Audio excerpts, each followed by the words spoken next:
elaborate on that, and what would the red lines be? Sure. Well, you got to the heart of what I was going to say to all of you today on security guarantees, which is the president has definitively stated U.S. boots will not be on the ground in Ukraine, but we can certainly help in the coordination and perhaps provide other means of security guarantees to our European allies. The president understands security guarantees are crucially important to ensure a lasting peace, and he has directed his national security team to coordinate with our friends in Europe and also to continue to cooperate and discuss these matters with Ukraine and Russia as well.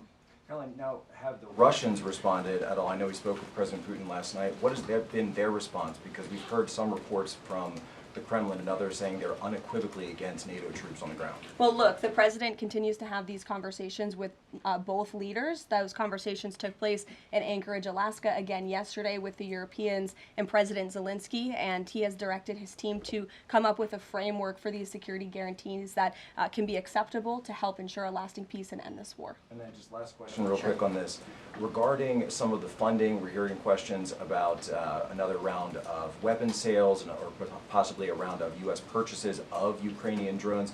Will that money be funded by the U.S. taxpayers? Are we finally going to see an end to the U.S. taxpayer-funded, seemingly endless mandate for these foreign wars? Well, the president is very sensitive to the needs of the American taxpayer, and immediately upon entering office back in January, he made it very clear that we're not going to continue writing blank checks to fund a war very far away, which is why he came up with the very creative solution to have NATO purchase American weaponry because it is the best in the world, and then to backfill the needs of the Ukrainian army and the Ukrainian people and their military. So that's the solution the president has came up with. We'll continue to see that forward. As for any additional sales, I'll have to defer you to the Department of Defense.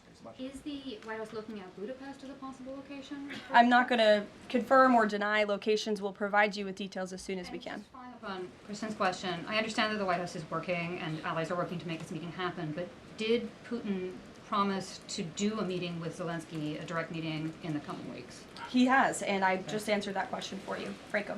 Your window to India and the world. Midday.